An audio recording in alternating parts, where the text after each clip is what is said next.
I always begin with my patented ooh, because I am what they call a one-trick pony.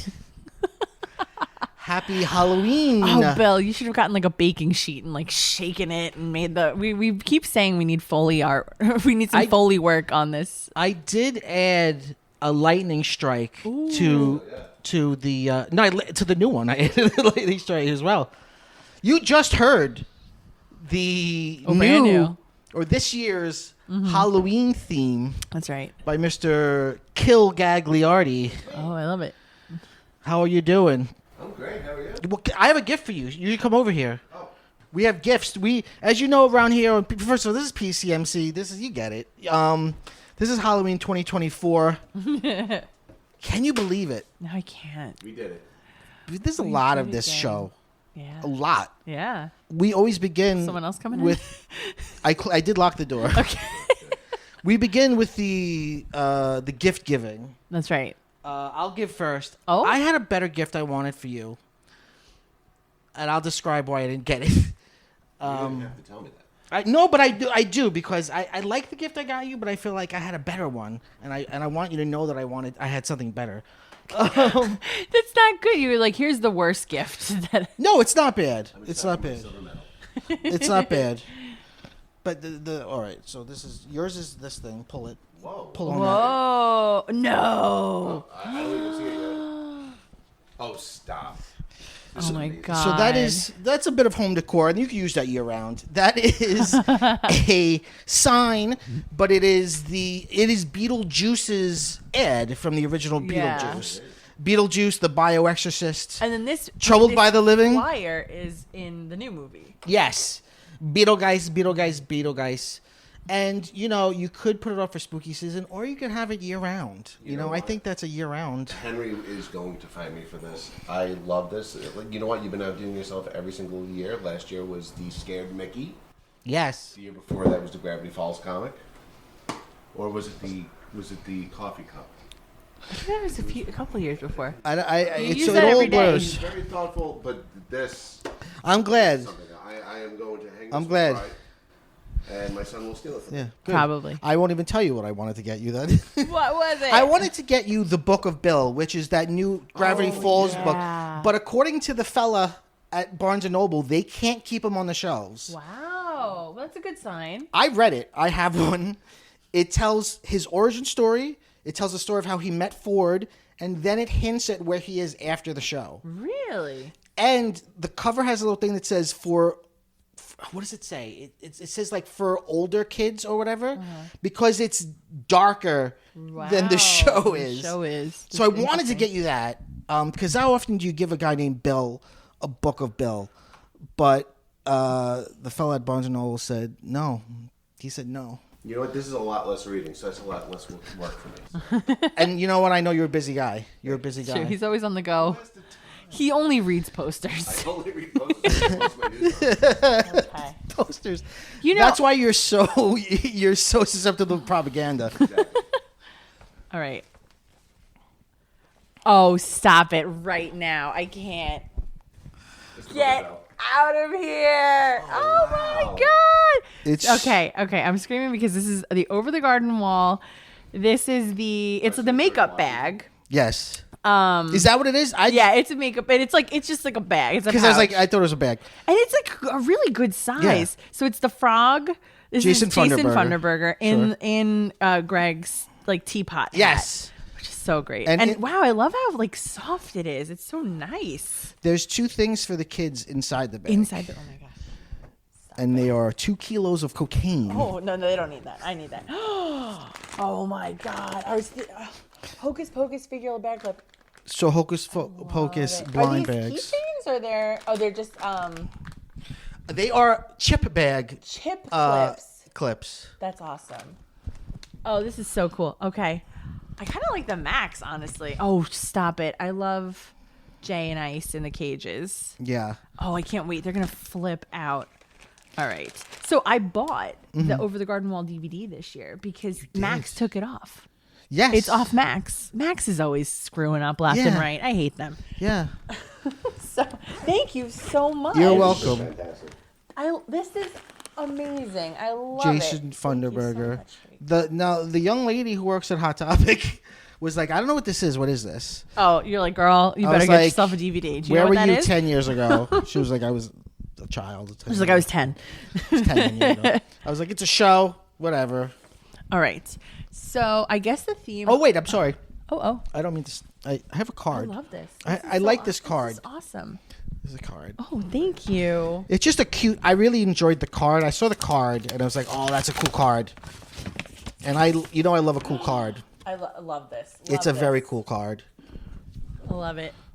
Love Mike and Jen. Hope today brings lots of thrills and fun for a happy Halloween. But also the love, the O and the love is a skull. It is a skull. So and it's just a really, dooky. it's like a little piece of art. Like you really could just I really like put it up as like a little print. It's like Mickey and Minnie. Yes. Yeah. The like Wonderful World of Mickey Mouse Nothing style. can stop us now. And it's almost like those pictures where there'll be a lot of color underneath and then you'll completely cover it with like black wax, black crayon, and then scratch the design into it so that it shows underneath. Yes. That's what it looks like. It looks really, really cool. I love it. Thank you so much. You're welcome. Halloween is it's important. It's a time for giving. It is a time for It's more giving. important to us than Christmas is, I would say, to you and I. So for us to give we give each other Halloween gifts. Yes. Which is very nice. I always like to do it. I always enjoy it. I always have my eye out. You know, summertime rolls around and I'm like already looking. I'm like, what can we get? What can we do this year? Yeah. I really thought we were going to gift the Magi each other. Because you sent me something and I was like, oh, okay, bookmark that for later. And then that's what gift givers do, you know? Yeah. Like we'll get it and then it'll be in the back of our head and we're like, all right.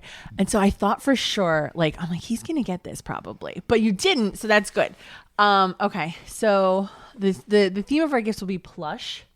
Sure. And then there's some stuff for you and some stuff for Jen, but you can just kind of pull it all out as you go. Okay. All right. Very, very lovely. And I also like this bag because it kind of reminds me of Pottsfield. It does. It does. It is so apropos.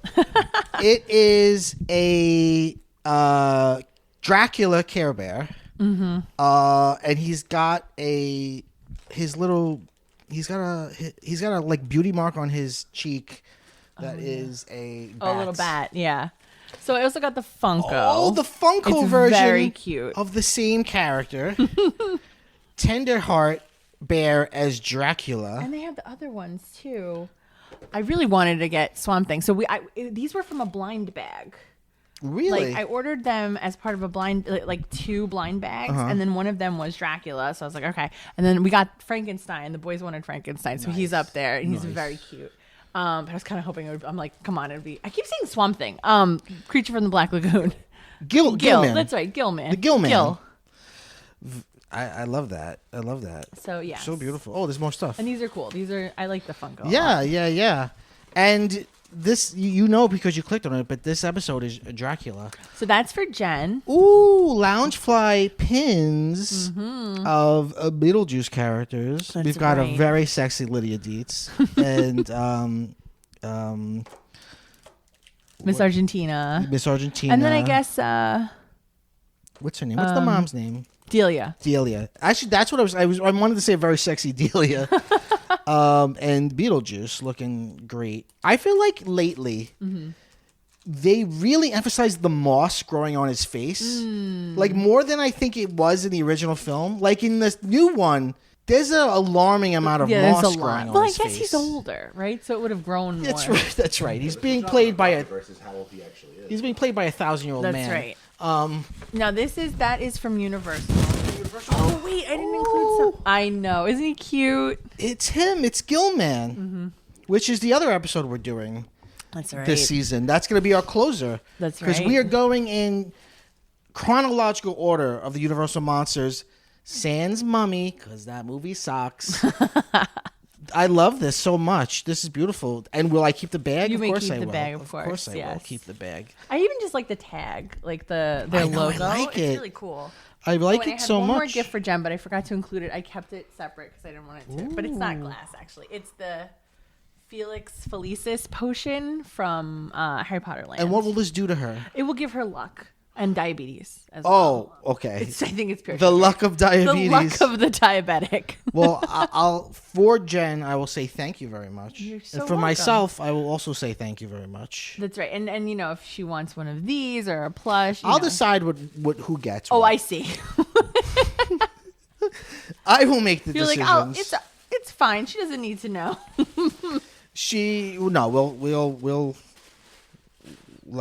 We will figure it out together. Thank you so much. You're oh my so gosh. Welcome. And thanks for being on Segue. Thanks for segueing us back with your gifts into the show. So last year, 2023, we did Slashix. Mm-hmm. And then this year, I decided we got to go even more foundational, even more fundamental. And we are doing Universal Monsters. That's right. That's right. But and as you know, as I talked ad nauseum, I think the last time I was on, we are fresh back from Universal. Yes. Several months ago, 2 months ago, and did you meet any of them there? No, none of the monsters. Well, I met Beetlejuice. You did meet Beetlejuice, and he hangs out with them. He's done rock and roll shows. That's with right. them. They used to be touring in a band together, but yes. No longer. Yeah. Because, they're building a new house. They're building a new place to live. Yeah. So they can have their own. I wonder if he'll show up there. I think he should. I mean, Why not? Be a little out of place. It's supposed to be like very, old world European. Well, that's interesting because that's one of the themes that I think we're going to get into today and this month, which is when do any of these movies take place? Right. And who is anybody? Like, well, there's a lot of themes to get into. But I wrote a little primer on Universal Monsters because I wanted to I actually sent this to you guys, everyone who's doing an episode, and besides Janine Gangrene Gagliardi, I'm doing an episode of Frankenstein with Anthony, The Wolfman with Peter Marsh from Lastercast, and The Invisible Man with Nadia Cater. Okay. And then we're closing the month once again with Gangrene, Janine Gangrene, to do The Very Green, I imagine. Creature from the Black Lagoon. The lagoon is black, but he's green. Yeah. All right. So a lot of this information I got from a book I read, brag, called The Monster Movies of Universal Studios, written by James L. Nebar. So Universal Monsters is sort of the first cinematic universe. In many ways, it's similar to the Marvel Cinematic Universe. In that, I mean, often the first film of the series is very good, and then the returns are diminished after that. The series began with producer Carl Laemmle Jr. producing Dracula. I would not have pronounced his last name like that. Laemmle? Laemmle. Yes. I was like, Lammel. Carl Laemmle was the son of Carl Laemmle Sr., who was one of the founders of Universal Studios. Okay.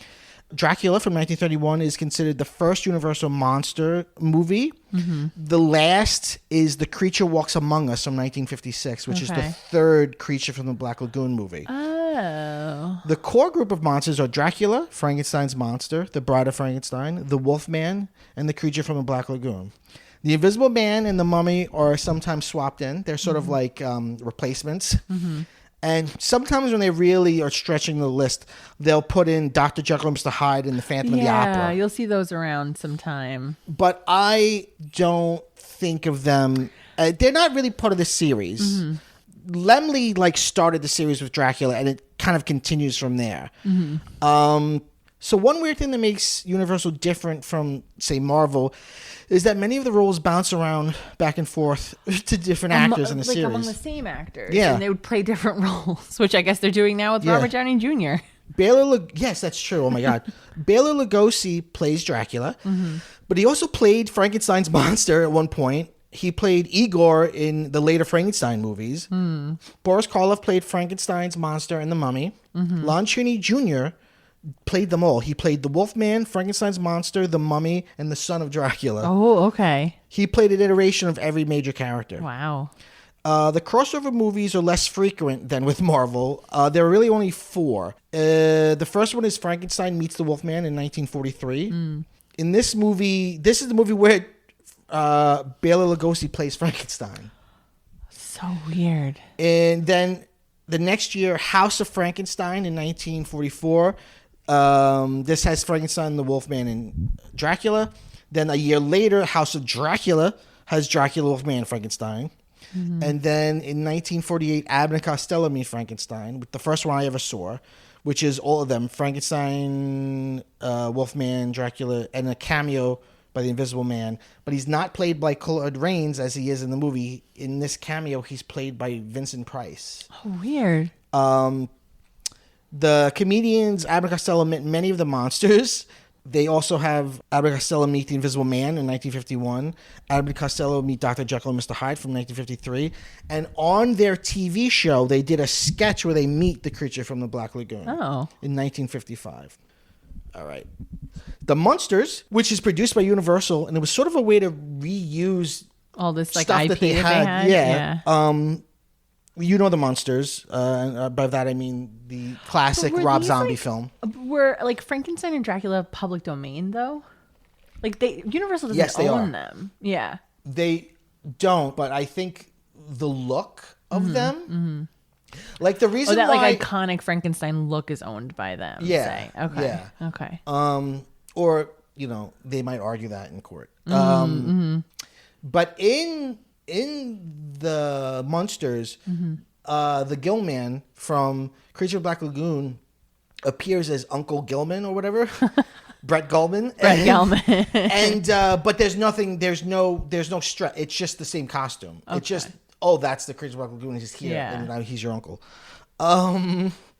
Let's see what else happened. Oh, the Hammer Film Productions, the British company Hammer, made many of their own films relating to these monsters, notably starring Christopher Lee as Dracula and Peter Cushing as Dr. Frankenstein.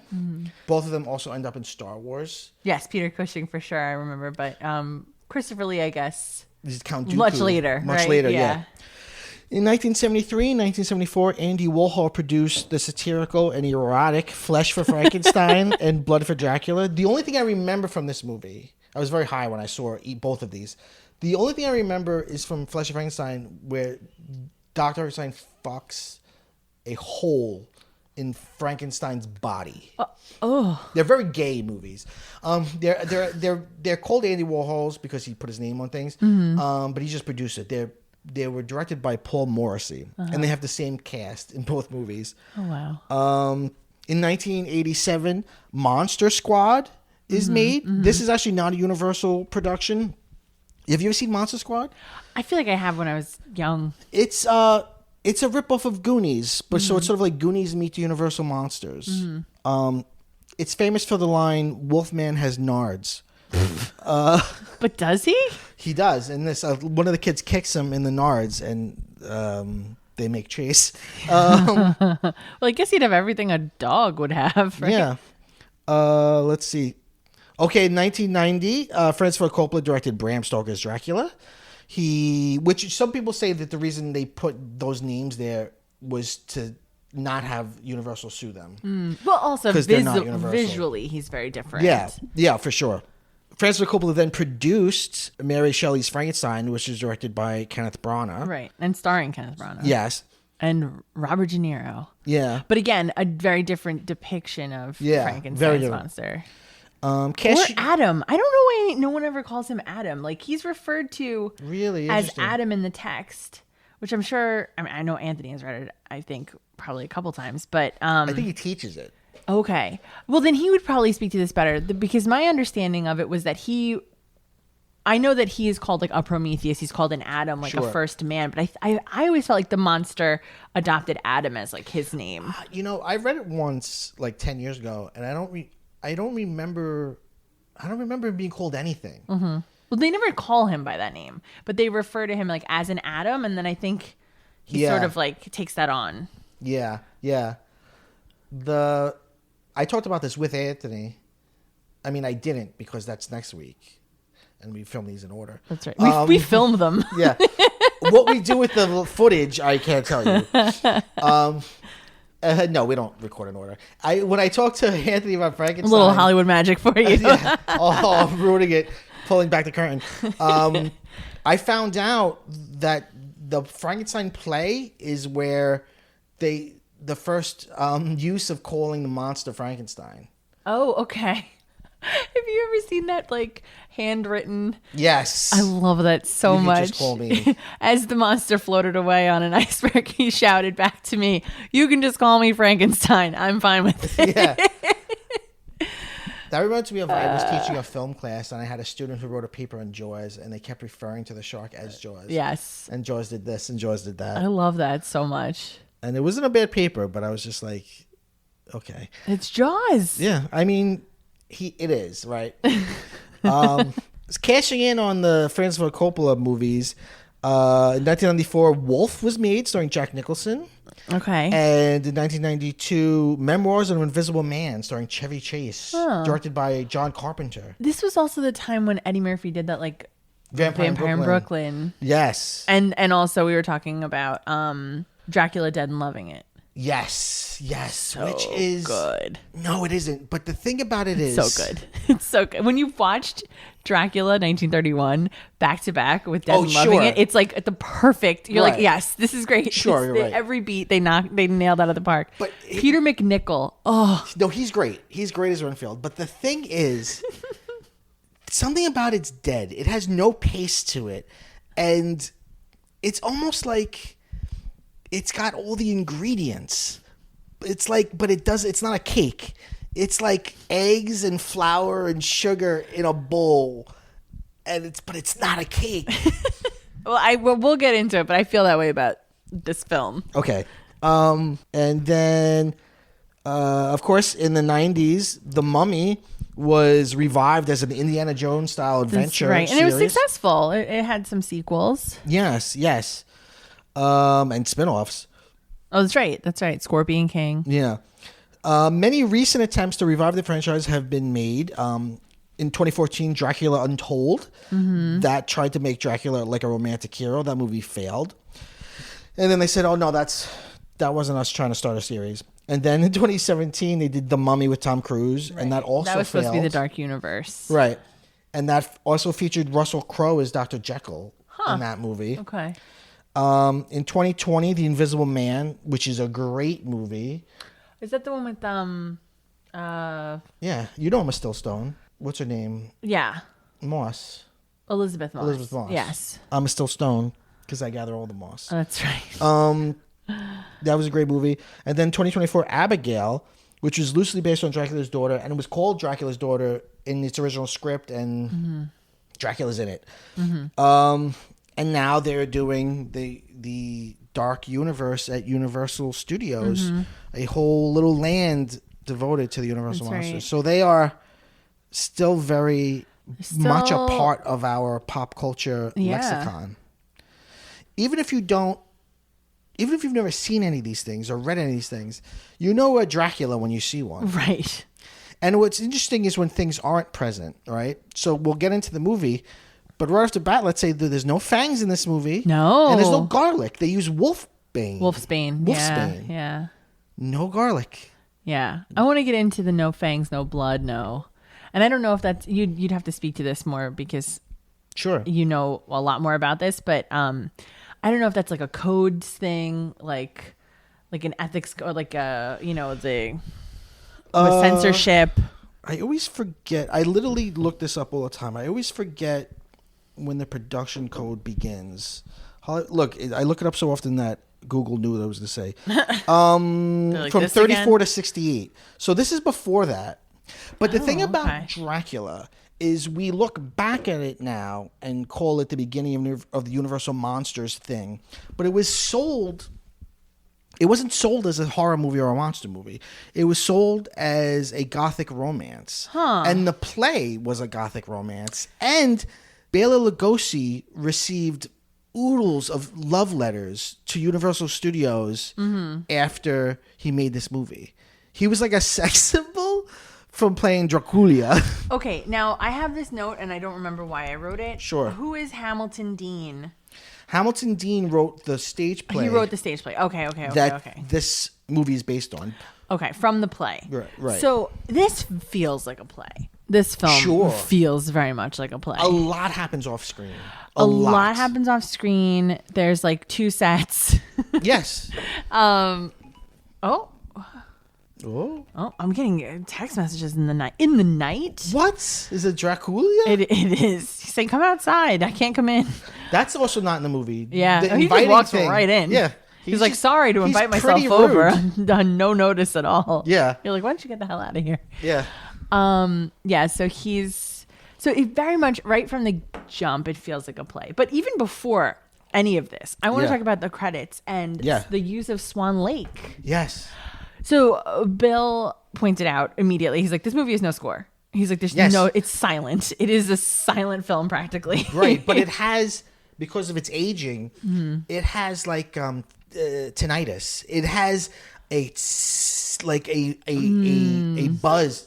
Yeah, it has a buzz to it, which I think, because if you didn't have it, you'd have true just silence, which you can't have. Yeah. So you've got, like the way crickets represent no one laughing, like you have the silence of that buzz, which creates a very uncanny feeling. Yeah, there's a tension throughout due to that like lack of music. It's 31, and the first sound feature film is 27. So we're still really early in sound. Yeah.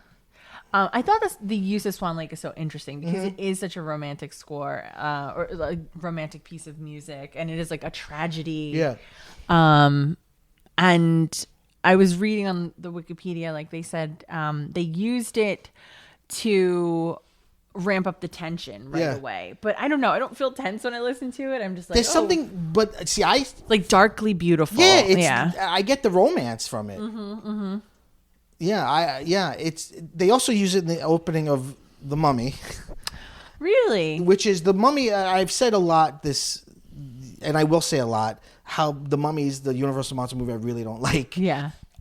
It's basically a bad ripoff of Dracula. It's like a beat for beat, exactly the same story. Weird. But worse.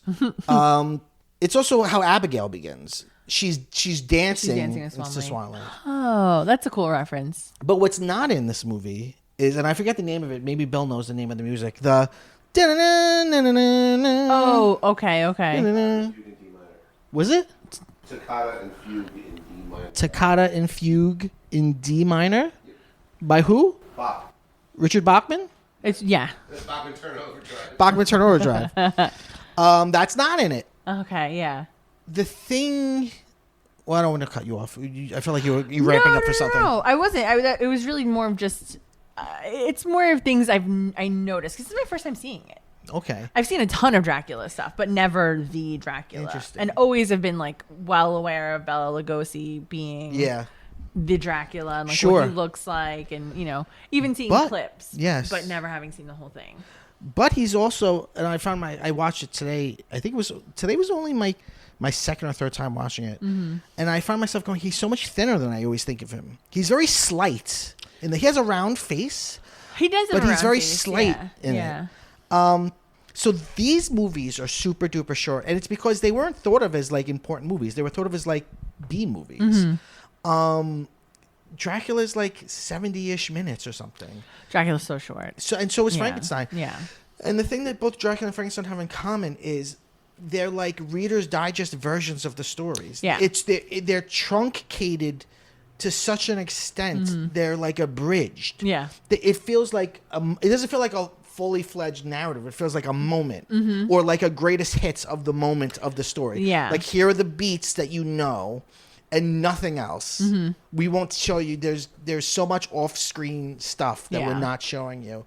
It's like a blip. It's like it's over before it begins. Well, some of the things I was like, wait a second, did we miss a scene or something? Yeah. Like the stuff with Lucy. Like we see him come into Lucy's room, and then the next day she's in that like medical auditorium, dead. She's dead. I was like, wait, doesn't this go on for longer? Yeah. Yeah. But then there is some stuff that I think is subtle, like when Lucy's on her killing children rampage. There's that great shot of her just walking down the street, and you hear babies crying. That is eerie. There are some genuinely eerie things in this movie, and I think that's one of them. Yeah. The when we first see his wives walking through the mist, I think that's an incredible shot. I love that. It's super, super creepy. Yeah, the images are beautiful. I love, especially the beginning of the movie. So let me say, it's directed by Todd Browning, who is most known for directing this, but also Freaks. Oh wow! And, okay. Did he do Carnival of Souls too? No, he didn't do Carnival of Souls, okay. but he did a lot of like circus stuff. Okay. He did The Unknown. I think it's called The Unknown, which is another freak show movie. Wow. And that was a silent film starring Lon Chaney Sr., who they wanted to play Dracula. Oh wow. And then he died before they can get it going. And then his son later on plays every other monster, Lon Chaney Jr.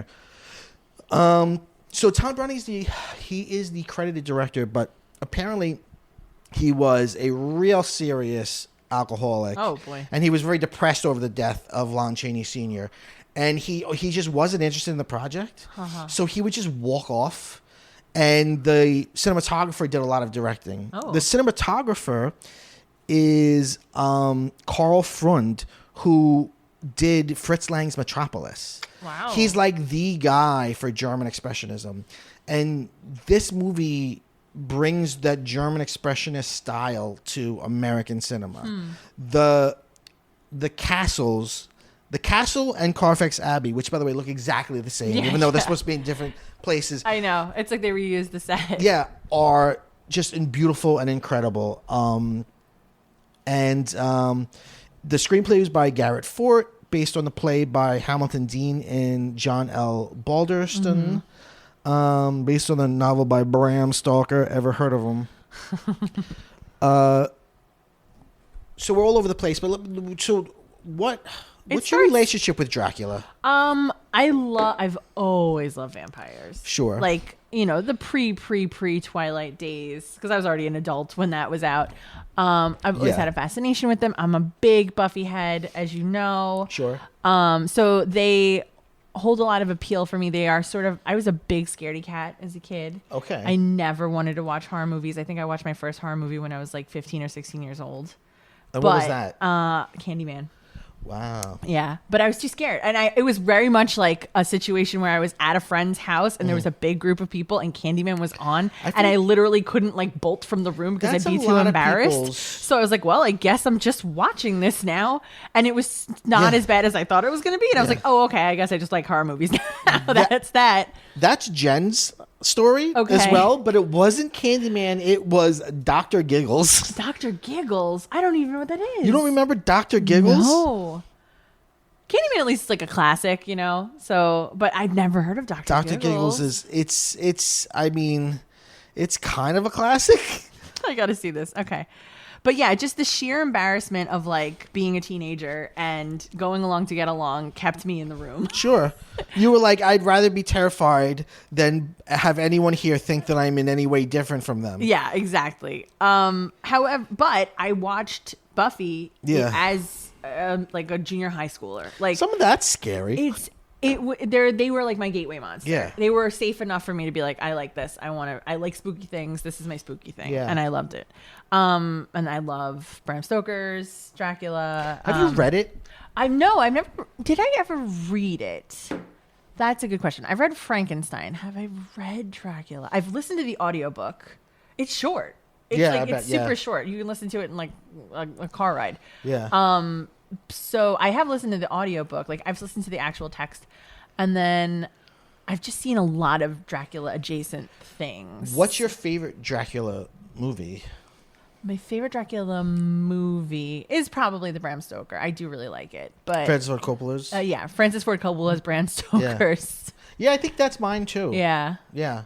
And I saw that very young. I like it. I like his embellishments to the text. I think it enriches it. Oh yeah, absolutely. Making, and we're not here to talk about that movie, but instead of making it Harker instead of Renfield that visits him is such a smart idea. It's a great change. Yeah. Yeah. And having Renfield already be mad. Like when we open the film, he's already nuts. Yes. Yeah. Oh, I want to talk about The Orderly like for 55 minutes minimum. The Orderly in this movie? The Orderly. I want to talk about the Jerusalem cricket. That's all I want to talk about. I know you're really into it. Well, okay, so it follows the Dracula story pretty much beat by beat. Cuts all the fat, even though there's not much fat on this story. It's a trim novel. I don't know. Is it a novella? It's like it's short, but so I've never read it. It's epistolary. Yes, which is so is Frankenstein too, right? Yeah, I think so. Yeah, Well, it is. Yeah. So I guess it's common, popular style at the time, and it's just super short. So Renfield arrives in the country. He's in Transylvania, I guess. Yeah. Right. Although, what were they speaking? Hungarian? Yeah.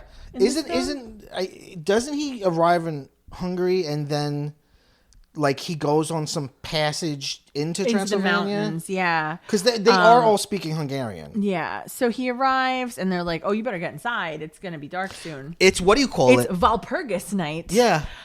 Which I had to Google. The evening of April 30th into May 1st. Yeah. And it's the highest Walpurgis Nacht. It's when the witches, yeah. Yeah, they meet up with the devil. Yeah. And it's the highest holiday in the satanic So I don't know that they ever mentioned Walpurgis Night in the book. I don't think they do. They don't mention it in the movie except that one dude who says it once. Like, it's Walpurgis Night. You know how people get. And they never mention it again. And he also says Nosferatu, which I always forget that he says the that. Living Dead. So Renfield's like, I'm not afraid with his crazy eyes. So Dwight good. Fry, so good as Renfield, so good. The turn between like the most boring straight-laced guy to the most bananas man. He's wins always a little the prize. Weird though. So well, I mean the sexual tension between Renfield and Dracula. Incredible. You can cut it with a knife. He kept like, "Are you gonna fuck me?" I see there's a bed in this room. There's a bed in the room that you're standing near. You're coming closer and like hovering near me. Like there's what are we doing? So much sexual tension between them in that scene. It's wild. Well, one of the things that you get in this movie, and I think in almost all of the Universal Monsters movie, even all the way to the what's his name, the Gill Man, Yeah. is you have. It's never clear exactly when they take place, but it's sort of vaguely old world European.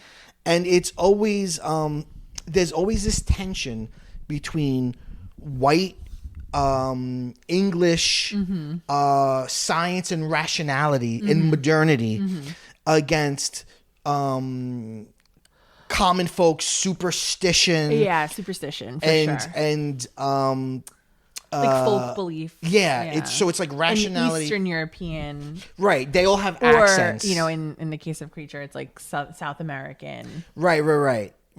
It gets a little bit broader in its xenophobia. Like, it's but in American Dracula, it's just whites South against whites. American. Yeah. It's really colonial. It's English against those other right. people. Yeah. And that tension is there the whole way through, right? Because all of these people, all of the Hungarian people are very clearly telling Renfield, you need to not do this. Right. But he's like, you are peasants. Yeah. I'm not afraid. I am a businessman on a business trip. Like, look at my none of briefcase. This is real. You're all idiots. I'm going up there. I'm going to make this deal. We have I'm a businessman. Yeah. I work at the business factory. You're looking at like chicken entrails. Yeah. Like, He even says to them, he's so condescending. I have business. Yeah. Like this is, you wouldn't understand. He's just like looking around like, but I'm not afraid. Yeah. Like, I'm a real estate man. Yeah. And he doesn't for a second consider that the people who live in this place know what they're talking about. Right. No, of course. The place he's never been before. Yeah. He doesn't even must entertain. know better. He doesn't even entertain their warnings. Mm-hmm. Dracula, in the book, his face is obscured, but in this, it's explicit that he is the writer, the driver. Right. Which Renfield in the book, does not it's mention like or care I don't about. know who the driver is. It's a driver whose face is like covered. I don't know. And then it's like it's heavily implied that it's Dracula. Yeah. But in this one, you just see Bela Lugosi sitting there. And then at one point, it is a giant felt bat. Yes, he looks. Renfield looks out the window, and instead of Dracula, there's like a bat riding a horse. It's so good. It's flying everything, and he's like, "Huh, that's interesting." Like, there's almost the thing about Frankenstein and Bride of Frankenstein and Invisible Man is they're made by James Whale, who is this queer filmmaker, and he has this very campy sensibility. Mm-hmm. But I think there is a little bit of that here too. Not a lot, but a little bit, because there's laughable shit. Right? First of all, the two servants, the maid and the guy who works at the sanitarium, they're great. Are ridiculous. The way that he speaks, you work at a sanitarium, you should not be using the word loony. Nut. Yeah, like incredible. But even like he walks into Dracula's house. Dracula's castle is beautiful, but by beautiful I mean beautiful cinematically. Grandiose decay. Yeah, exactly. Right? There's vermin everywhere. Right. There are opossums playing rats. Oh, there's supposed to be rats? Yeah. There's also armadillos. What? That's what I'm saying. But here's the thing. Armadillos? Yeah. Nocturnal. I didn't know that. Interesting. I didn't know that. Interesting. And I have a lot of Jerusalem cricket information for you in a bit. But yeah, he hears the wolves howling. But he's like, I thought I was in the wrong place. Because look at this. This is a nightmare. Obviously abandoned. This is, like you live here? There's dirt everywhere. Like, what are you talking about? Mm-hmm. And then there's the very subtle, there's a thing that happens a lot where we don't see Dracula move. He just is somewhere. Mm-hmm. Like, we see his hand coming out the coffin. And then we cut to the brides getting up, and then the Jerusalem cricket, and then we cut back to Dracula just standing there. Mm-hmm. And then when Renfield comes, he like is walking down the stairs, and then there's a big spider web, and then he just appears in front of it. Mm-hmm. But it's done with a cut, so you could easily miss it. Mm-hmm. And then he walks up again through it, and then Renfield has to walk through. Yeah, just get through this gigantic spider web. And it's kind of comical in that like Renfield should be like, he has zero awareness of any red flag. He's like, these flags all look green to me. I think it's fine. I'm a man. Yeah. Did you know? I'm a man. Look at my little Everything's suit. Fine. I'm a British man. I've got a little hat. We own the world. Yeah. Everything's fine. Yeah. Yeah. So he's being creepy about the wolves, the children of the night, what music they make, that beautiful line. So he does seem to be seducing him. Yes. He's sort of seducing everyone. He's very pan. He's sort of seducing he always everyone. Is, right? He always is. Yeah, he exchanges fluids with everybody. The only person he can't seduce is Van Helsing, and that just makes it hotter. When he's trying to compel Van Helsing, he's like, come to me. Is like Van Helsing wants to, but he doesn't. He moves a little bit, and he's like, I resist. No. And Dracula's like, oh, now I want you more. So there's a common falsehood that Bela Lugosi didn't speak English and he learned his lines phonetically. Mm-hmm. That is not true. He could speak English, and he played Dracula on the stage in both England and United States before this movie. He originated this role on the stage. Yes, right. Yeah, he wanted to be in the movie very bad. He actually, on behalf of Universal, negotiated with Bram Stoker's widow to lower her price because she wanted like $200,000 for the rights. And he got her down to 60, because he was like, "You do this and you let me in the movie," because he wanted it so bad, and it was the right choice to put him in it. So people think that, and it's wrong. But I have to say I understand why, because there's a sort of theater of the absurd about everything Dracula says. He feels like he's not talking to anybody he's talking to. Okay. The way he speaks, it's never like really. It's just nonsense. He's never really addressing what you just said. Mm-hmm. And he just says crazy. Like, he puts zero effort into, like, subterfuge. Yeah. Like, he is... Like, even in that crazy opera, like when he comes in and he's like, yeah, I'm Dracula, how you doing? How's it going? And, maybe it'd be good to be dead or whatever crazy shit he says. Yes. And they're like, what the Maybe it'd be good to be dead. That poem he reads. He does not try to fit in any way, which is incredible though, because he's a predator. He's really, he's a predator. The way he walks through the world. It's like the original American Psycho, right? Yes. He's wealthy and... I'll call him attractive for the sake of 1931. Lucy is about it. She's all about it. But honestly, she's also about the money. This is where the tall, dark, and handsome come from, yes. right? Like, that's him. Yes. Yeah. He's alluring. He's always an alluring presence. I like when they make him alluring because, it's also temptation. It's like this thing that you want. It's like a flickering flame, right? But it's going to destroy you ultimately. Right. I just want to talk about the Renfield Dracula scene. Yes. Just for a moment, because I wrote down, there is a look of disappointment when Dracula leaves. Yeah. Like Renfield looks disappointed for a moment. I was Yeah. like, wow. Between the tension in the scene, the wine, Yeah. the bed in the room. The blood, the cutting of his. Yes. And then the way he's sucking with his own he finger. sucks his own finger, right? Like thinking about He's like, putting I'm a your little finger in your baby. mouth, like so, provocative. And Dracula wants it. He wants it. Yeah. Like he clearly wants that. And I never drink wine. My dad has said that every day that a wine has been on a table. Like I never drink. It's a famous quote. Wine. Like, oh, classic. And then Again, he's not trying to. He's not he's trying to not look like I'm not- Dracula. yeah. The other thing I found so funny in this movie was like the amount of times that Dracula has bags and coats thrown at him. There you go. Yeah. Hold on to this for me, will you? Like Yeah. he's carrying coats around at one point. I'm like, what is happening? It's incredible. Sir, this is undignified. But the scene right after that scene where he is rebuffed, Renfield like goes to the Window. glass doors or that big window and tries to open it, and then the wives show up. He like faints or Walking gets in knocked out. unison. Yeah, Very creepy. they're very creepy. I love them.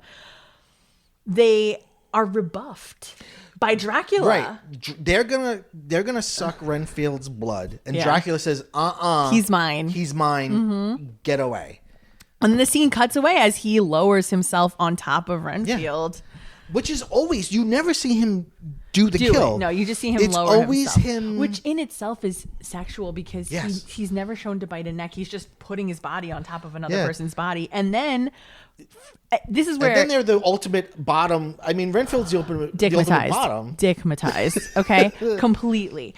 Because then the next time we see anybody, they're on the ship. They're already on the Demeter, which is called the Vesta in this movie. But they're on the ship taking them to England, and everyone's already dead. And Renfield's like, Master. He's already bananas. All in. He's done. The shot when they open the hull of the ship and he's just at there. the base of the stairs laugh. is chilling. The laugh is brilliant. His eyes are so white. His teeth are so white. He's doing like, gotta put on my normal face and like does the world's craziest smile. Yeah. It reminded me of, was it The Man Who Laughed, or the thing that the Joker? Yeah. Claude Rains? I think it's Claude. No, Rains. it's I forget it's the guy who played Max Schreck, is it? No, that's Nosferatu. Okay. It's the guy who plays Major Strasser in Casablanca. He's the main character. Okay. But it's a German expressionist film. So, well, that makes sense. Yeah. Because the cinematography, it's creepy as anything, and I But love the laugh that. is brilliant. Like not even moving his. It's that like Mask of the Phantasm laughter, right? Like it Yeah. hurts. It hurts them. Yeah. I love it. He's completely sexually. He's in his thrall, right? He's completely in his thrall at that point. Another theme that I think appears in a lot of these Universal movies is a certain sense of queerness. Yeah, for sure. Well, the guy who plays Jonathan was queer. That's interesting. Mm-hmm. He is, to me, the perfect, unremarkable white man. Okay. I mean, I don't know how important that character is in the book, but he's Jonathan's so important. Yeah, in I this would say movie. so. It's incredible. I really like Helen Chandler, who plays Mina. Okay, yeah. I think she has she's very cute, and I think she has I don't know, sometimes you see performances, and you see this a few times in these movies particularly, where somebody has just a sort of naturalism to them that almost stands out in a beautiful way with how mannered everybody else is. So she and Jonathan share a look. Yeah. When Dracula introduces himself to her dad At the opera. Seward, who is one of Lucy's lovers in the book. They changed some. Really? Yeah. Seward is not Mina's dad in the book. He's one of her suitors, and he runs a sanitarium. He's the Harvey Corbin? his name in the Francis Ford Coppola one. He's Who plays? Yeah. it's Richard E. Grant. Yes. That's Stewart. So so they kind of combined some characters. It makes sense. It was fine for their purposes. But when he says, I'm Count Dracula of, whatever. And that Mina and Jonathan just go like, whoa, she. Like they had this funny look. Like, it felt so natural. Like that you would hearing someone was a count, like kind of, okay. I love But Lucy's that. like dollar signs. Like, wow. Oh, you like poetry about death? That's weird. I'm into it. Yeah. And then when they're like in the bedroom talking about the encounter, she's like, she's like, oh, like Jonathan? She's like, yes, dear. Like Jonathan. Of course I like Jonathan. Like, what are you talking about? It was so like, you idiot. I'm talking about Jonathan. But it's also funny because they're like kind of swooning about Dracula. Like he's like on Tiger Beat magazine. Oh my God, yeah. Bela Lugosi's top 5 favorite foods. I have to steal a joke from Paul Rust. Okay. Paul Rust from the TV show Love. He also has a podcast called Gorley and Rust where they talk about horror movies. He did Francis Ford Coppola's Dracula. And he made a joke where he was like, when you watch Dracula movies, people are like, oh, here's Dracula. Dracula's coming. But you want to be like, what? Holy shit, let's get out of here. Dracula. Who's coming? Dracula. To in any way say that name and be like, and then be like, sure, that's a normal name. Like Seward introduces him like, Van Helsing, this is Dracula. It's like, Count what? Dracula. No. You're kidding. That is a scary man. That's so funny. One thing I made a note about when he's like doing his like haunting the streets of, he's Jack the Rippering around London. I love that. Before he gets that opera, girl, the flower seller. Yeah. Okay, when he attacks the flower seller, there's an auga sound that occurs that made me laugh so hard. Like as he attacks her, like something interesting in the scene is making the auga sound, which I thought was hysterical. See, the sound that I love is the scream she has because it cuts off like she gives into it. It's like like she like gives into it, and that's that's the thing. Later on with Mina, it's not so much that she's a vampire, it's that she's lost her virginity. Like when she's like, Jonathan, we can't be together.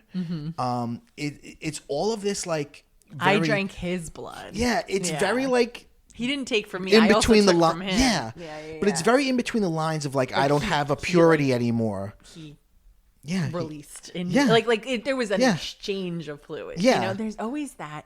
It's such a sexual monster. Vampires, because the teeth growing is like an erection. The blood and then the exchanging of blood is like a transfer of fluids. It's like I think we've talked about this before plenty of times, but like it's this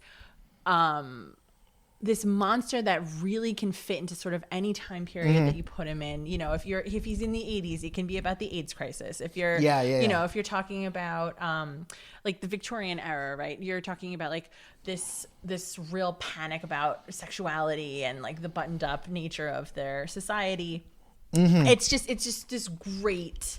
He can be anything that you want him to be. Right. Yeah. And yeah, I love it. And again, they only show him like putting his body on someone else's body, but no biting. The shot right after he kills the flower girl and he's just walking, it's almost like he's walking a different speed. It's like he's in a different world from everyone else. And that's when I was like, wow, he's a predator. Because the way he walks, he has no fear of being found out. He has no fear of anything. He and what's interesting is, and I was thinking about this today, what is his plan? Like we don't know what he wants really. He wants well, I don't know what's bringing him to London, right? Right, why? Like he needs to be in a place that they're not suspicious of him. That's sort of what's implied in the Francis Ford Coppola, that they're like the locals are getting too savvy to what his deal is. So he needs to go someplace else. Right. And like London, especially at that time, like crime is rampant, I guess. It does really have a Jack the Ripper parallel. So I guess he thinks like I'll get away with it in a big city. Yeah, right? Yeah. But that's not clear here at all.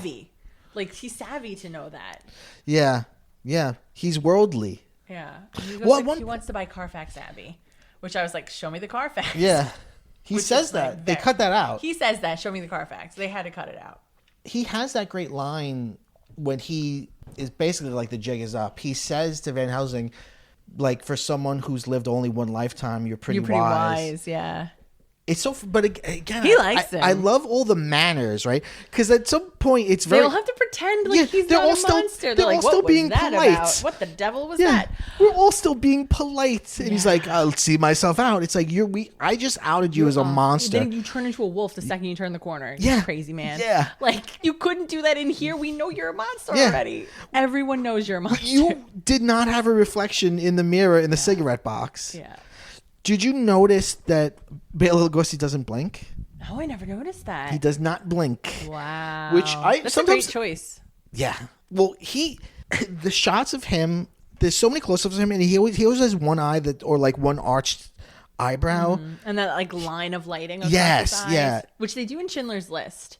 Like that one film class that I took. Sure. They compared it. Spielberg does the same lighting. Interesting. Like a band of light across the eyes. Like as he's sitting in the nightclub, like right. trying to pick out which officers he can like get to give him money. Interesting. It's the same Dracula lighting, which is really feels very deliberate. In German expressionism, you have a lot of unjustified light, and that's certainly unjustified. Like he's got like these little almost like pin lights in his eyes. I mean, the first time you see him in the dungeon where he's just looking towards the camera and the camera's tracking up towards him and he's outside of his coffin, he's just seducing us. He's just looking at us. Can we go back to that? Because we didn't talk about the Jerusalem cricket. Oh, with the Jerusalem cricket. Okay. Let's talk about the Jerusalem cricket. So when Dracula's coming out of his coffin, and we see the brides coming out of their coffins, and what's interesting is they're all very slow about it. It reminds me of the opening of Alien, where they're all coming out of the sleep pod. Yeah. But then there's a little coffin, and I always thought it was a bee, but it's a Jerusalem cricket. Yeah. Crawls out of it. Yeah. And it happens so fast, and I don't know what we're doing. I don't know if it's supposed to be like a giant thing with a normal size or coffin? is it one of the brides is taking the form of a giant cricket? Oh, that's so weird. Is it a joke? Is it a joke? I almost feel like it is because he's got a lot of weird animals around. Because if it's little, he's an then animal it's lover. maybe a joke. Yes. He loves the wolves. He's got all these like misunderstood. weird pets around. You know, he's taking in strays. Jerusalem crickets are big, so it looks smaller than it actually is. But they're nightmare bugs. They're like potato bugs. Crazy, they're like this big. They're not venomous, but their bite is very painful. And they usually eat dead bodies. Like they usually eat dead creatures, like dead animals. Yeah, so they eat dead things.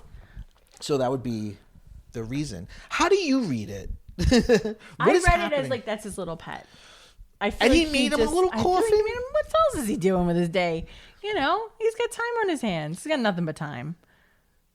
That whole opening is so good. Weird. The empty space too, like there's so much empty space. There's such scale. The cinematographer really gets so much scale in it. Like you feel like the brides are like a mile away somewhere else. And then the first scene with Renfield with the staircase, like it's all these long shots. You feel it's just to get scale like that in what's clearly like sets and stuff, I think is just incredible. It's such a good looking movie. Yeah, it looks great. I really like the look of it. Armadillos. Okay, let's see. Where I had my next note was that Lucy is gone very quickly. Yes. Like she's here and then she's gone. Right. Like he comes into the room, the next scene she's dead. She's already dead. They've already tried a transfusion. Like they've already been doing things to intervene in her demise. What's interesting about Van Helsing, excuse me, is he sits on the intersection of the two opposing forces. Right. Because he's a scientist and a doctor, but he's also German, so he's got an accent. Yeah, he's not English. And he believes in the supernatural. Yeah. And he is approaching Dracula as like a scientific problem. Yeah.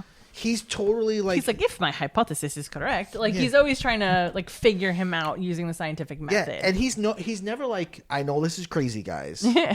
He's not like that. He's like, no, this is a vampire. And that's the thing that I like about this movie and all these movies, where it's like, you think that being rational and being white and whatever, and you have to pronounce the H there. White and being scientific or whatever, or being modern will protect you from these things, and it won't protect you. Yeah. Those things are always going to come back. Right. I really like Van Helsing in this. Van Helsing, yeah, he's great. He's played by Edward von Sloan, who I said he's also in Frankenstein. Okay. He's so, I like his like short hair. Oh yeah. Yeah, and he almost looks like Freud. Yes. Yeah. And when we first see him, he's all white as opposed to Dracula's old darkness. Like he's got white eyebrows, white hair, these thick glasses that reflect light, pale skin, a white coat. You know, he is a belated motherfucker.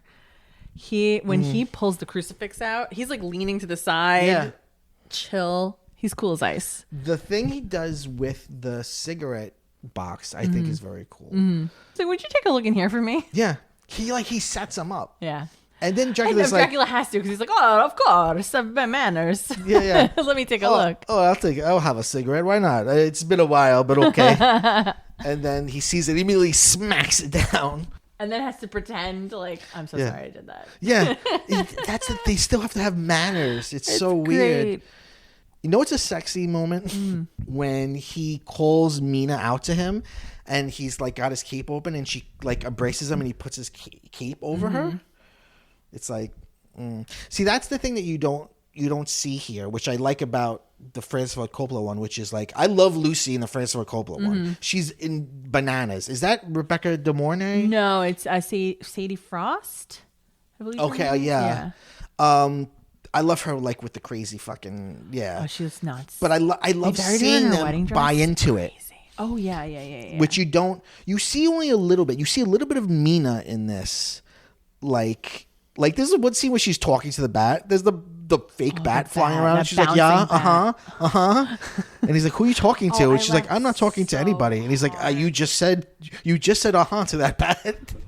When they're out on like the patio after she's already sort of been turned, or she's turning, and the bat comes through, Jonathan goes, that's a big bat. Yeah. And then he's like trying to get rid of it. He's smacking his hand around, and at one point he goes whoosh, like he makes a whooshing sound. It's like, God, this is so funny. Yeah. So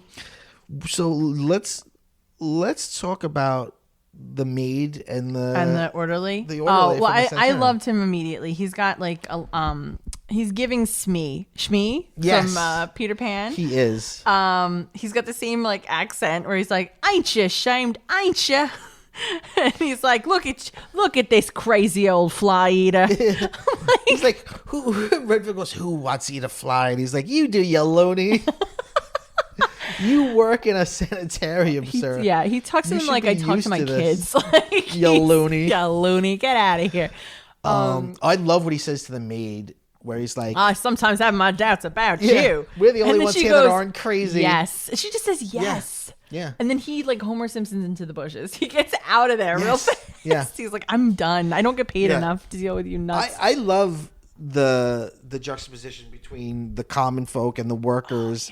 And it's a real upstairs downstairs. Yeah. They're really like, what are these fucking crazy people doing? I know. And there's a lot Do they not see that that's Dracula? Like the maid like watching through the door. She's like, this guy's Dracula. No, absolutely not. Yeah. When she faints, that's pretty good. What's the scene with Renfield crawling across the floor? That's very freaky also. Like he does some great work in this movie. Well, there's the scene where Is it with the maid? No, maybe not. There's a whole scene that he describes something incredible that you would love to see in a movie, but you don't see it. Where it's like, and Dracula came to me with his army of rats, and he was saying they could all be mine if I help him. Yeah, too bad we never saw it. Yeah, there's a lot. There's a lot like that. There's a lot that's off, and some of it obviously is like that it's based on a play and there's production stuff, but some of it I think is purposeful, like some of the violence. Well, Dracula's the sea of rats. killed off screen. Yeah, Dracula turning mean is off screen.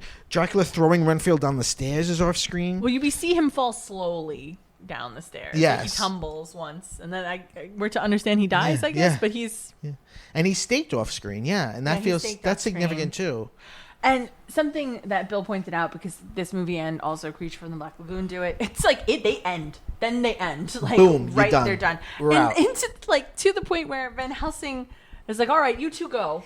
And they're like, aren't you coming with us? And he's like, I'll be along presently. Like, he's got other stuff to do. We'll never see him do it. We don't know what he's got to do. I feel like he's got to cut off the head. He is in Dracula's Daughter, which takes place like right after this. Wow. Which is a very queer movie. Mm-hmm. Dracula's Daughter is really fascinating because she doesn't like being a vampire, so she's constantly trying to like cure herself. Oh.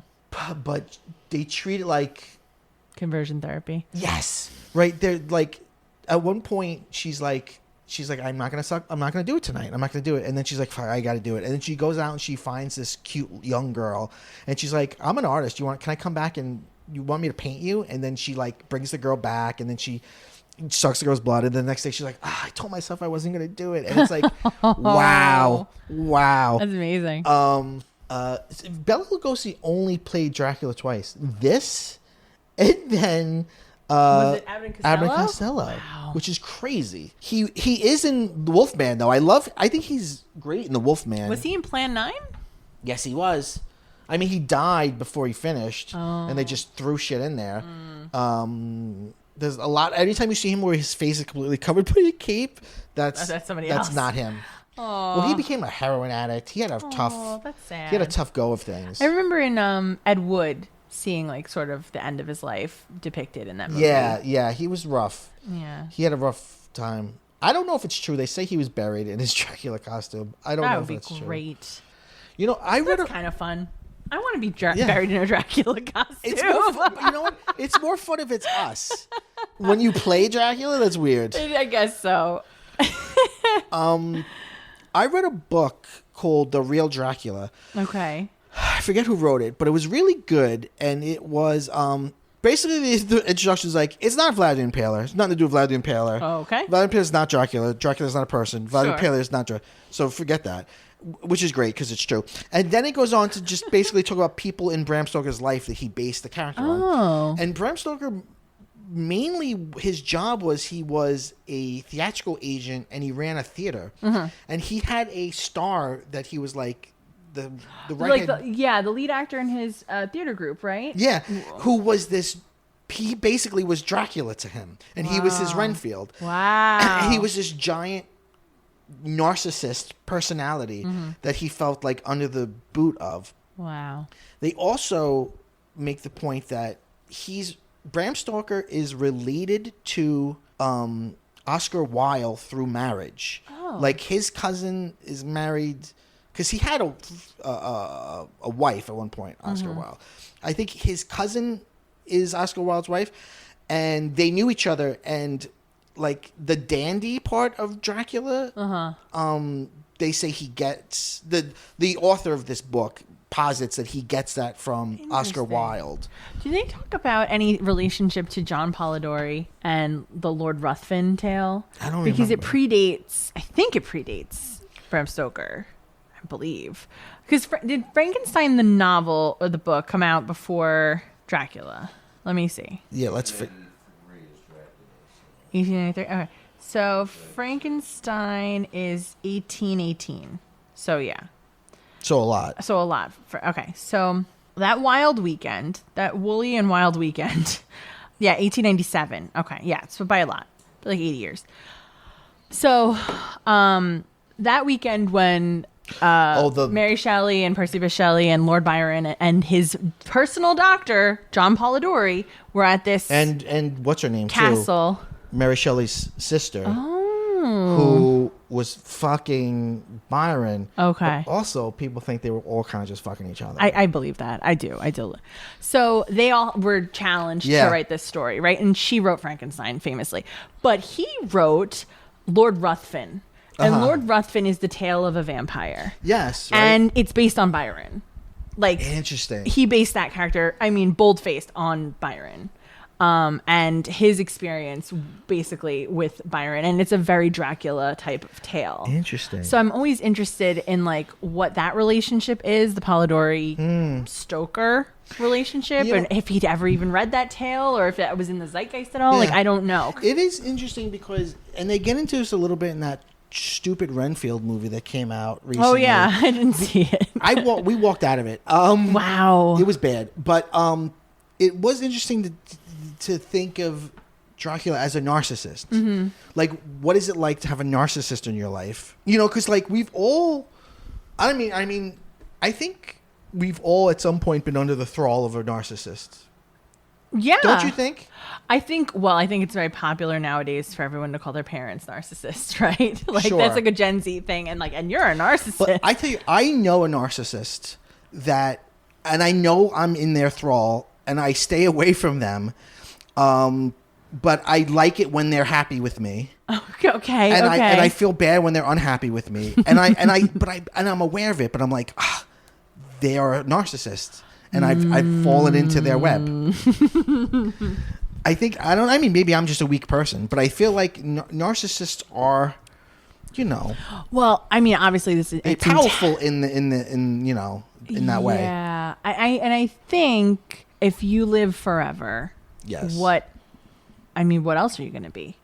Like, it's just you at the end of the day. Like, everyone else dies, but you're still around. So you must be the best. Yeah, probably. Yeah. I mean, you're all powerful. You're godlike at that point. So like everyone else is like a fly to you. Mm-hmm. Like a delicious fly. A delicious little fly. Yeah. And I was just thinking of like Let the Right One In. Where like that's the vampire's pattern. Yeah. Right? Is that they have like a keeper that they lure in childhood. Right. That then gets too old for them and they're not interested in them anymore. They're like real predatorial in that way. Yeah. And I mean, even more so, I would say, than Dracula, because they're groom. preying on, they groom children. Yeah. And then they replaced them with a younger model. At least Dracula's getting adults. So that's good, I guess. It's one win for Dracula. Fucking Lucy isn't, though. Lucy isn't? Well, in this, she's a woman. No, but I'm saying she's preying on children. Oh, Lucy's preying on children. Yeah. Yes. I see that as like a power dynamic, right? So like, Dracula's a man, he preys on women primarily, but also Renfield. Which has a lot to say about Renfield. It really kind of frames him as a queer man. Yes. And then Lucy doesn't prey on men. She preys on someone less powerful than her would be children. So like going down like the power scale, right? A child, I guess, would like prey on an animal, like get a dog or something. Yeah. Also, the thing with Lucy is like, she's new. She's like a baby in this. She's a baby, so she gets baby. So, and like it's the easiest prey to do at that point. I agree that it's the easiest prey, but I would see that as like not a critique, but just like a read on women, right? Like women are weaker than men, so they have to go for the weaker prey. Well, like you look at Renfield. Renfield's like feeding on insects. Yeah. Yeah. Yeah. Which is interesting, right? Because what is he? Like Dracula. He's not a vampire. Right. Dracula can turn you. He only turns the women, it seems. Right. So, but what did he do to Renfield that Renfield won't eat real food? Sorry. I just had this like, okay, he legitimizes the women because in this world you can marry a woman, but you can't marry a man if you're a man. So he can never legitimize Renfield. He's just like his side piece. So he's never going to be a vampire. I'm so sorry. I have to go write a thesis now. All right. You've got to go back to grad school just to write that. Back to school. Incredible stuff. You know who my favorite vampire of all time is? Claudia, the little girl vampire from Anne Rice. She's so tragic. She's tragic, but I love... It's a great performance. I love the dichotomy of her. I love the wrongness of her. She's wrong. An undead child. Yeah. Like, it's crazy. So perverse to vampires even. Like, even they're like, this is against our rules. It's become part of that lore. And I don't know where that began, but it's part of Anne Rice's lore. It became part of the Twilight lore, which I'm sure was from the Anne Rice lore. Like, they took it. Yeah. But that, like, governing body of vampires in Twilight is coming to kill them because they believe that they turned a child, when in fact they had a child through God's love. Right. But yeah, so that's always like a part of it. Like you're not allowed to turn a child. It's against our laws. It's against nature. It's truly perverse. Yeah. It's truly You can perverse. drink their blood all you want, but don't turn them. Right. Yeah, it's really crazy. Yeah, it's really wild. There's a fun moment in this movie that I really like where they're all standing around talking about what's going on with Mina, and Harker's like, "What could have happened?" And then the maid's like, "Count Dracula." And she's introducing him. It's just a funny. It's just a fun beat. Yeah, that's fun. Like that's what happened. Oh, he's here. What could have done this? Oh, Count Dracula. And here he is. That's great. Because you have to announce people. Yeah. Because it's all these manners and shit.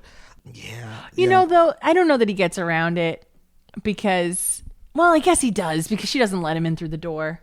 Like when he comes to the room. No, the invitation thing's not here. Yeah, because I was gonna say, like, I'm sure at the door he was like, "May I come in?" But he doesn't do that at the window. He just comes in. It's always interesting because with any kind of cultural icon, or they're like memes, like things get attached to them. In this, there's no fangs, right? And there's no invitation thing. There's no garlic. In the Wolfman, there's he just turns at night. There's no full moon thing. But people would swear that it's in there. It's not. And in Dracula, they refer to like bites in your neck, but they don't ever show it. They describe the bites too. They're like 2 concentric circles with red pinprints and white all around. It's like, Yeah. So did you like this film? I don't know that I'm in a rush to watch it again. There's a lot of dead air. Yeah. There's a lot of just 2 characters staring at each other and there's no sound and there's no one saying anything. Or like when he gives that first, there's like a maid at the theater. Yeah. And he's like, "Tell them this," and she's like staring at them. And Albert Brooks makes fun of that so much. Mel Brooks. Mel Brooks, what did I say? Mel Brooks makes fun of that so much in Dead and Loving It. Just right, like she opens the curtain and then closes it immediately. Or just this people staring at each other and not moving after he's given them a command. I like the bit where he's like trying to make them move and they run into each other. He's like, "You move. No, you sit. No, you sit. Sit. Watch out." They crash into each other. Oh, great. So stupid. It's great. But yeah, it's very interesting. If we were gonna show it to the boys to be like, I think you could watch it. Like, it's not scary. Yeah, I think they'd just be bored. Senseless. I think they'd be bored. I think they would be bored. Yeah. So, but we're entering spooky season. They've already been watching some Halloween movies. So, I told them we watched Dracula. Like, can we watch it? And I'm like, yeah, I think so. Yeah. I don't know if you like it, but you could watch it. It's so quick. You could just put it on in the background.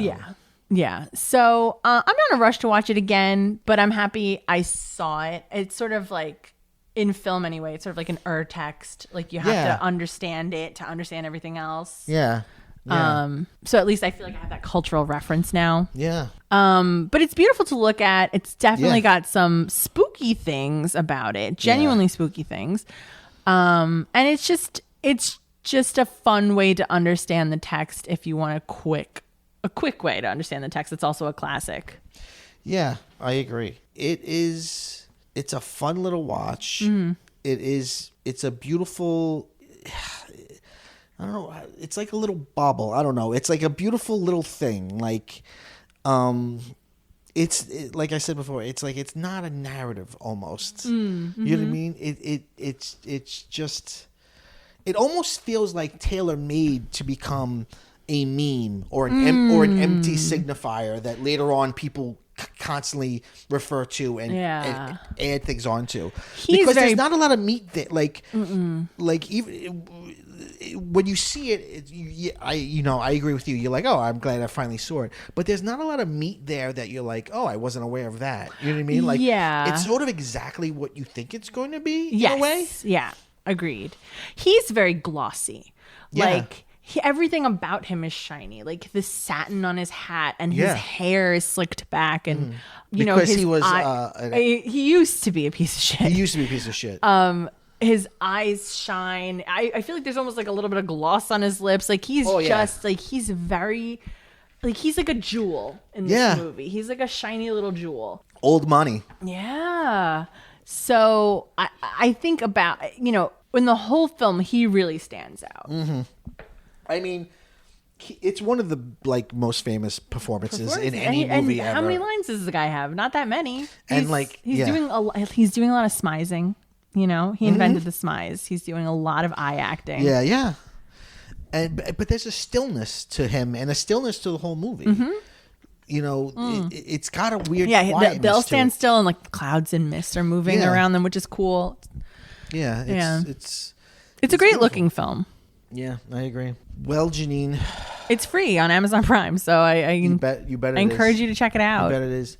Well, guys, thank you so much. This has been Dracula from 1931. Stay tuned because guess what? There are 5 Wednesdays this October. That's always the best Octobers. We're going to have 5 Halloween specials. Next week, we'll be talking about Frankenstein. Stay tuned for all of it. Janine, thank you so much for being here. Thank you for having me. We end every episode by saying, go bye-bye.